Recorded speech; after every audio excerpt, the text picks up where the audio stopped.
ದರ್ಶನ್ ಬಗೆಗಿನ ಒಂದು ಸ್ಟೋರಿ ಇದೆ, ಶ್ರುತಿ ಹೇಳ್ತಾರೆ. ನಟ ದರ್ಶನ್ಗೆ ಆಪರೇಷನ್ ನಡೆಯೋದು ಡೌಟಾ?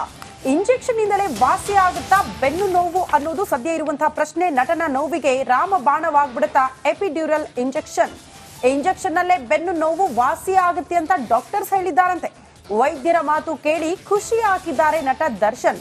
99% ಈ ಇಂಜೆಕ್ಷನ್ ಇಂದಲೇ ಬಹುತೇಕರಿಗೆ ಗುಣಮುಖ ಆಗಿದೆ, ಹಾಗಾಗಿ ನಿಮಗೂ ಕೂಡ ವಾಸಿ ಆಗುತ್ತೆ ಅಂತ ಡಾಕ್ಟರ್ ಈ ಭರವಸೆಯನ್ನ ಕೊಟ್ಟಿದ್ದಾರೆ ನಟ ದರ್ಶನ್ಗೆ. ಹಾಗಾಗಿ ಫುಲ್ ಖುಷಿ ಹಾಕಿದ್ದಾರೆ ಅನ್ನುವಂತ ಡೀಟೇಲ್ ಸಿಗ್ತಾ ಇದೆ. L5 S1 ಸಮಸ್ಯೆ ವಾಸಿ ಆಗುತ್ತೆ ಅನ್ನುವಂತ ನಂಬಿಕೆ ಇದೆ ಅಂತೆ. ಓಕೆ, ಪ್ರತಿಯೊಬ್ಬರಿಗೂ ಕಾಡ್ತಾ ಇರುವಂತ ಒಂದು ಪ್ರಶ್ನೆ, ಆಪರೇಷನ್ ಯಾವಾಗ, ಆಪರೇಷನ್ ಯಾವಾಗ, ಆಪರೇಷನ್ ಯಾವಾಗ? ಯಾಕಂದ್ರೆ ಕೋರ್ಟ್ ಮಧ್ಯಂತರ ಜಾಮೀನು ಕೊಟ್ಟಿದ್ದು ಆಪರೇಷನ್ ಮಾಡಿ ಅಂದ್ಬಿಟ್ಟು ಈಗ ರೆಗ್ಯುಲರ್ ಬೇಲ್ ಕೊಟ್ಟಿದ್ದು. ಹಾಗಿದ್ರೆ ಆಪರೇಷನ್ ಇಲ್ವಾ? ಒಂದು ಕಡೆ ಜನರಿಗೆ ಹಾಗಿದ್ರೆ ಕೋರ್ಟ್ಗೆ ಈಗ ಒಂದು ಕೋರ್ಟ್ಗೆ ಜಗಜ್ಜಾಹಿರ್ ಹಾಕುವಂಥ ರೀತಿಯಲ್ಲಿ ಸುಳ್ಳು ಹೇಳೋಕ್ಕಾಗತ್ತಾ? ಯಾಕೆ ಹೇಳಿದ್ರಿ ಅಂತ ಕೇಳತ್ತಲ್ಲ. ಒಂದು ವೇಳೆ ಯಾರಾದರೂ ಸರ್ಕಾರಗಳು ತಪ್ಪು ಮಾಡ್ತಾರೆ, ಚಾಟಿ ಬೀಸಿದ, ಯಾಕೆ ಹಂಗಾಯ್ತು ಅಂತೇಳಿ ಚಾಟಿ ಬೀಸಿದ, ಇದಕ್ಕೆ ಯಾರು PIL ಯಾರು ಹಾಕಲ್ವಾ? ಇಂತೆಲ್ಲ ಡೌಟ್ಗಳು ಬರ್ತಾ ಇದೆ. ಹಾಗಿದ್ರೆ ಆಪರೇಷನ್ ಆಗತ್ತಾ? ಮೆಡಿಕಲ್ ಟರ್ಮ್ ಏನು? ಇಂಜೆಕ್ಷನ್ ಕೊಟ್ರಾ? ಇಂಜೆಕ್ಷನ್ ನಡೆಯುತ್ತಾ? ಫಿಸಿಯೋಥೆರಪಿಯಲ್ಲಿ ಆಗತ್ತಾ? ಎಲ್ಲ ಡೌಟ್ಗಳಿಗೆ ಇಲ್ಲಿದೆ ಒಂದು ಉತ್ತರ ರಿಪೋರ್ಟ್ನಲ್ಲಿ ನೋಡಿ.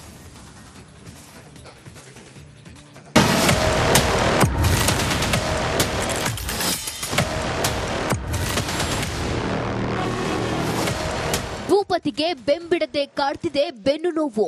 ಕೂತ್ರು ನೋವು, ನಿಂತ್ರು ಬೆನ್ನು ನೋವು. ಆಪರೇಷನ್ಗಾಗಿಯೇ ಮೆಡಿಕಲ್ ಬೇಲ್ ಪಡೆದು ಆಚೆ ಬಂದ ಕೊಲೆ ಆರೋಪಿಗೆ ಸರ್ಜರಿ ಆಗ್ಲೇ ಇಲ್ಲ.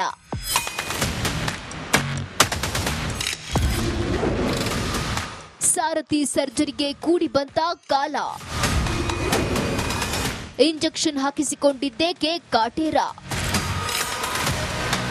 ನಿನ್ನೆ ಕೈ ಬೀಸುತ್ತಲೇ ಮೈಸೂರಿನ ಮಣಿಪಾಲ್ ಆಸ್ಪತ್ರೆಗೆ ಬಂದಿದ್ರು.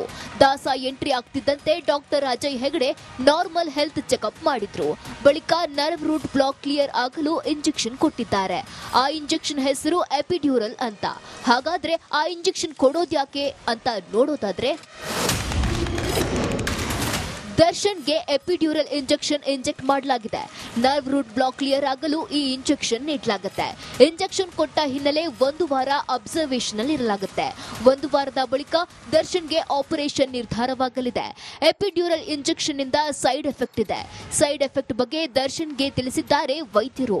ಮುಖ ಊದಿಕೊಳ್ಳೋದು, ನಿದ್ರೆ ಸಮಸ್ಯೆ, ಉದ್ವೇಗ, ಸಣ್ಣ ಪುಟ್ಟ ಸೈಡ್ ಎಫೆಕ್ಟ್ ಬಗ್ಗೆ ವೈದ್ಯರು ದರ್ಶನ್ಗೆ ಮಾಹಿತಿ ನೀಡಿದ್ದಾರೆ. ಆಪರೇಷನ್ ನಡೆಯೋದು ಡೌಟಾ? ಅಷ್ಟು ನೋವಿಂದ ಒದ್ದಾಡ್ತಿದ್ರು ದರ್ಶನ್ಗೆ ಆಪರೇಷನ್ ಡೌಟ್ ಅಂತ ಹೇಳಲಾಗ್ತಿದೆ. 99% ಮಂದಿಗೆ L5 S1 ಸಮಸ್ಯೆ ಇಂಜೆಕ್ಷನ್ ನಲ್ಲೇ ವಾಸಿಯಾಗುತ್ತೆ. ಸದ್ಯ ದರ್ಶನ್ಗೆ doctor Ajay Hegde epidural injection ನೀಡಿದ್ದು ಆಪರೇಷನ್ ಇಲ್ಲದೆ ವಾಸಿಯಾಗತ್ತಂತೆ.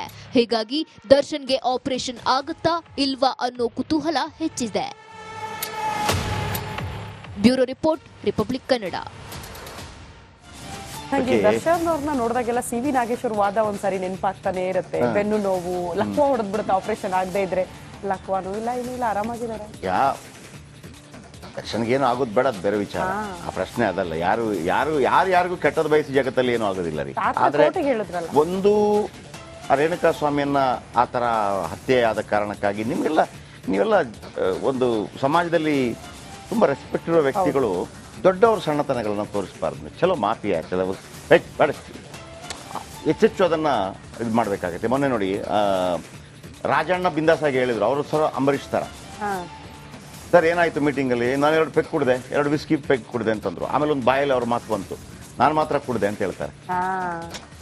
ಗಮನಿಸಿದ್ರೆ ನೀವು, ನಾನು ಮಾತ್ರ ಕುಡಿದೆ, ಅವ್ರ್ಯಾರು ಕುಡಿದೆ ಅಂದರೆ ಅವ್ರಿಗೆ ಗೊತ್ತಾಗ್ಬಿಡ್ತು CM ಎಲ್ಲ ಇದ್ದಾರೆ, ಅವರೆಲ್ಲ ಇದ್ದಾರೆ, ಇದೇನೋ ತಪ್ಪೋಗ್ಬಿಡ್ತದೆ. ಹಾಗಿದ್ರೆ CM ಕುಡಿಬಾರ್ದಾ? ಕುಡಿಬೋದು, ಆದರೆ ಅದಕ್ಕೊಂದು ಆ ಸ್ಟೇಚರ್ ಇರುತ್ತೆ. ಈಗ ನಾವು ಪದೇ ಒಂದು ಮಾತನ್ನು ನಾನು ತುಂಬ ಸಲ ಹೇಳಿದ್ದೀನಿ. ಬಿಲ್ ಕ್ಲಿಂಟನ್ ಅಮೆರಿಕದ ಅಧ್ಯಕ್ಷರಾಗಿದ್ದರು, ಆಯಿತಾ? ನಾವು ಅಮೆರಿಕದ ಬಗ್ಗೆ ಏನು ಹೇಳ್ತೀವಿ, ಅಲ್ಲೆಲ್ಲ ಏನು ರೀ ಮುಕ್ತ ಕಾಮ, 18 ವರ್ಷದ ನಂತರ ಯಾರ ಜೊತೆ ಬೇಕು ಹಿಂಗೆಲ್ಲ ಮಾತಾಡ್ತೀವಿ. ಅಲ್ಲಿ ನಿಜ, ಅಲ್ಲಿ 18 ವರ್ಷದ ನಂತರ ಓದ್ದೊರಗಾಗ್ತಾರೆ ಮಕ್ಕಳನ್ನ, ನೀನು ನೋಡ್ಕೋಬೇಕು ಅಂತ ಏನು ಕೆಲಸ ಮಾಡಿದ್ರು ಅಂತೇಳಿ. ಅವರು ಪ್ರೆಸಿಡೆಂಟ್ ಆಫ್ ಅಮೆರಿಕಾ, ಯಾರು? Bill Clinton. ಅವ್ರ ಮೇಲೆ ಒಂದು ಆರೋಪ ಬರುತ್ತೆ, ಮೋನಿಕಾ ಲಿವಿನ್ಸ್ಕಿ ಜೊತೆ ಅವರು ಒಂದು ಇದು ಲೈಂಗಿಕ ವಿಚಾರಕ್ಕೆ ಸಂಬಂಧಪಟ್ಟ ಹಾಗೆ ಅಲ್ಲಿಯ ಜನಗಳು ಯಾರು ಕೂಡ ಇದು ಕಾಮನ್ ಅಲ್ಲವ್ರಿ, ನಮ್ಮ ಹುಡುಗರು 18 ವರ್ಷದ ಹುಡುಗಿರು ಹೊರಗೋಗಿ ಆರಾಮ್ಸೆ ಡೇಟಿಂಗ್ ಗೀಟಿಂಗ್ ಮಾಡ್ಕೊಂಡ್ಬರ್ತಾರೆ, ತಪ್ಪೇನು, ಒಬ್ಬ ಅಧ್ಯಕ್ಷ ಅಲ್ವಾ, ಯಾರಾಗಿ ಮಾತಾಡಿಲ್ಲ. ಇಂಪೀಚ್ಮೆಂಟ್ ಆಯ್ತು ಅವ್ರಿಗೆ, ಯಾರಿಗೆ, ಬಿಲ್ ಕ್ಲಿಂಟನ್ಗೆ. ಅವ್ರಿಗೆ ಏನಂತಾರೆ ಅದಕ್ಕೆ, ಅವ್ರಿಗೆ ಒಂದು ಇದು ಮಾಡಲಾಯ್ತು, ಇಂಪೀಚ್ಮೆಂಟ್ ಅಂದರೆ ಸರಿಯಲ್ಲ ನೀವು ಮಾಡಿದ್ದು ಅಂತೇಳಿ ಅವರನ್ನು ಒಂದು ರೀತಿಯಲ್ಲಿ ಚಿಮಾರಿ ಹಾಕಲಾಯ್ತು, ಚಿಮಾರಿ ಹಾಕಲಾಯ್ತು ಅಧ್ಯಕ್ಷರಿಗೆ. ಯಾಕೆ ಹಾಗಿದ್ರೆ ನಾವು ಹೇಳ್ಬೋದಲ್ಲ, ಇಲ್ಲ ರೀ ಅಲ್ಲಿ ಮುಕ್ತ ರೀ, ಅದರ ಬಗ್ಗೆ ಏನು ತಲೆ ಕೆಡಿಸ್ಕೊಳ್ಳೋ ಅಲ್ಲ. ಅದು ಒಂದು ವ್ಯವಸ್ಥೆ, ಒಂದು ವ್ಯವಸ್ಥಿತವಾಗಿ ಒಂದು ಆ ಸ್ಥಾನಕ್ಕಿರುವಂಥ ಗೌರವ, ನೀವೆಲ್ಲ ಓಕೆ. ಹಾಗಂತ ನೀವು ಏನ್ರಿ ಪ್ರಕೃತಿಯಲ್ಲಿ ಎಲ್ಲರೂ ಕೂಡ ಏನೋ ಬದುಕುವಾಗ ಏನೋ ಹುಟ್ಟುವಾಗ ಏನು ಬಟ್ಟೆ ಹಾಕೊಂಡು ಹುಟ್ಟಿದ್ರ, ಹಿಂಗೆ ಓಡಾಡೋಕ್ಕಾಗಲ್ಲ. ನಾವೊಂದು ಸಮಾಜದಲ್ಲಿ ಒಂದು ವ್ಯವಸ್ಥೆಯನ್ನು ರೂಪಿಸ್ಕೊಂಡಿದ್ದೀವಿ, ಆ ವ್ಯವಸ್ಥೆಗೆ ಪೂರಕವಾಗಿರಬೇಕು. ಯಾಕೆ ಈ ಮಾತನ್ನು ಹೇಳ್ತಾ ಇದ್ದೀನಿ ಅಂತಂದರೆ, ನಮಗೆ ಏನಿದ್ರು ಕೂಡ ಕೋರ್ಟ್ ಬಗ್ಗೆ ಇರುತ್ತೆ. ಕೋರ್ಟ್ ಯಾವುದೇ ಒಂದು ತೀರ್ಮಾನ ಕೈಗೊಂಡ್ರು ಕೂಡ ಅದಕ್ಕೆ ವಿರೋಧ ವ್ಯಕ್ತಪಡಿಸುವಾಗಿಲ್ಲ, ನ್ಯಾಯಾಂಗ ನಿಂದನೆ ಆಗುತ್ತೆ, ಒಂದು ಮೊಬೈಲ್ ಸ್ವಿಚ್ ಮಾಡೋಂಗಿಲ್ಲ, ಕೆಲವೆಲ್ಲ ಕ್ರಮಗಳಿರುತ್ತೆ. ಆಯ್ತಾ, ಅಲ್ಲಿ ಜಿಲ್ಲಾಧಿಕಾರಿಗಳು ಕೂಡ ಹಿಂಗೆ ಕೈಕಟ್ಟಿ ನಿಲ್ಲಬೇಕು, ಮುಖ್ಯಮಂತ್ರಿ ಆದರೂ ಕೂಡ ಹಿಂಗೆ ಕೈಕಟ್ಟಿ ನಿಲ್ಲಬೇಕು. ಆ ಜಡ್ಜಿಗೆ ಎಷ್ಟೇ ಪ್ರಜಾತಂತ್ರ ವ್ಯವಸ್ಥೆ ಬಂದರೂ ಕೂಡ, ರಾಜಾಭರಣ ಹೋಗಿದ್ರು ಕೂಡ ಜಡ್ಜಿಗಳನ್ನು ಹೆಂಗೆ ಕರಿತೀವಿ ನಾವು? ಮಹಾಪ್ರಭುಗಳೇ, ಮೈ ಲಾರ್ಡ್, ಮೈ ಲಾರ್ಡ್. ಯಾರು ಅದನ್ನು ಪ್ರಶ್ನೆ ಮಾಡಿದ್ರೆ ಇಲ್ಲಿ ತನಕ? ಇಲ್ಲ. ಅದೊಂದು ವ್ಯವಸ್ಥೆ.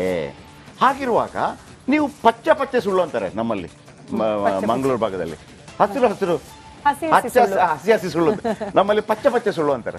ಹಸಿ ಸುಳ್ಳು. ಪಚ್ಚೆ ಅಂದ್ರೆ ಹಸಿ ಸುಳ್ಳು. ಲಕ್ಕೋಡೈತೆ, ಮತ್ತೊಂದಾಗುತ್ತೆ, ಸಾಧ್ಯನೇ ಇಲ್ಲ, ತೆಗಿಬೇಕಾಗತ್ತೆ ಅಂತ ಹೇಳಿದವರು ಏನೂ ಇಲ್ಲ.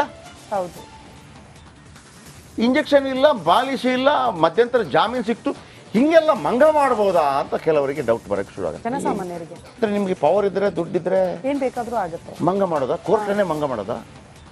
ಇದು ಹಿಂಗೆ. ಹಾಗಿದ್ರೆ ಕೋರ್ಟ್ ಅದಕ್ಕೆ ಏನಪ್ಪ ಇದು ಮತ್ತೆ ವಾಪಸ್ ಕೇಳಲ್ವಾ? ಈಗ ಸುಪ್ರೀಂ ಕೋರ್ಟ್ಗೆ ಹೋಗಿದ್ದಾರೆ, ಅದು ಏನಾಗುತ್ತೆ ಮತ್ತೊಂದು ಗೊತ್ತಿಲ್ಲ.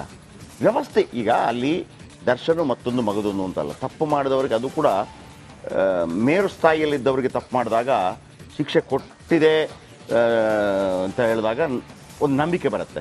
ಈಗ ನಾವು ಪ್ರಜಾತಂತ್ರ ವ್ಯವಸ್ಥೆಯನ್ನು ಹೇಳ್ತೀವಿ, ಭಾಳ ಬಲಿಷ್ಠ ನಮ್ಮ ಭಾರತ ಪ್ರಜಾತಂತ್ರ ವ್ಯವಸ್ಥೆ. ಯಾಕೆ ಅಂತಂದರೆ, ವರ್ಷಾನುಗಟ್ಲೆ ಅಧಿಕಾರ ಮಾಡಿದವರನ್ನ ತೆಗೆದು ಬಿಸಾಕಿರ್ತಾರೆ ಜನಗಳು. ವಾಹ್, ಏನ್ರಿ ಪ್ರಜಾಪ್ರಭುತ್ವ ಅಂದರೆ ಇದರಿ ಅಂತೀವಿ ನಾವು. ಅಲ್ಲಿ ಡೆಲ್ಲಿಯಲ್ಲಿ ನೋಡಿ, ಅಲ್ಲಿ ನರೇಂದ್ರ ಮೋದಿ ಅವರು ಸತತವಾಗಿ ಗೆದ್ದು ಬರ್ತಾ ಇದ್ದಾರೆ, ಬಟ್ ಡೆಲ್ಲಿಯಲ್ಲಿ ಆಮ್ ಆದ್ಮಿ ಬಿಟ್ಟರೆ ಬೇರೆಯವ್ರು ಬರ್ತಾ ಇಲ್ಲ. ಈ ಬಾರಿ ಏನಾಗುತ್ತೆ ಗೊತ್ತಿಲ್ಲ.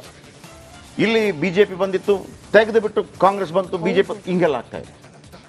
ಆಗ ನಮಗೆ ಅದರ ಬಗ್ಗೆ ನಂಬಿಕೆ ಮತ್ತೆ ಮತ್ತೆ ಮತ್ತೆ ಮತ್ತೆ ಸ್ಟ್ರಾಂಗ್ ಆಗುತ್ತೆ. ಬಟ್ ನ್ಯಾಯಾಂಗ ವ್ಯವಸ್ಥೆಯಲ್ಲಿ ಈಗಾದಾಗ ಅವರನ್ನು ವಾಪಸ್ ಕರೆದು ಕೇಳೋದಕ್ಕೆ ಅವಕಾಶ ಇಲ್ವಾ? ಯಾಕಪ್ಪ, ಯಾಕೆ ಮಾಡಿಲ್ಲ, ನೀವೆಲ್ಲ ಸುಳ್ಳು ಹೇಳಿದ್ದ ಅಂತ ಕೇಳಲಿಕ್ಕೆ ಅವಕಾಶ ಇಲ್ವಾ ಅಂತ ಹೇಳಿ ಒಂದು ಪ್ರಶ್ನೆ ಉದ್ಭವ ಆಗುತ್ತೆ. ಇದು ಅನೇಕರಲ್ಲಿ ಮೂಡ್ತಾ ಇರುವಂಥ ಪ್ರಶ್ನೆ. ಹಾಗಿದ್ರೆ ಏನು ಕಾನೂನಿನ ಕಣ್ಣಿಗೆ ಮಣ್ಣರಿಸೋದಕ್ಕೆ ಸಾಧ್ಯ ಇದೆಯಾ ಪವರ್ ಇದ್ದರೆ? ಇದನ್ನೇ ಒಬ್ಬ ಸಾಮಾನ್ಯ ದುಡ್ಡಿಲ್ಲದವನು ಅಥವಾ ಇನ್ಫ್ಲೂಯೆನ್ಸ್ ಇಲ್ಲದವನು ಮಾಡಿದ್ದಿದ್ರೆ ಜೀವನ ಪರ್ಯಂತ ಜೈಲಲ್ಲಿ ಇರಬೇಕಾಗಿತ್ತು. ಇದನ್ನು ಗಮನಿಸಬೇಕಾಗುತ್ತೆ. ನೆಕ್ಸ್ಟ್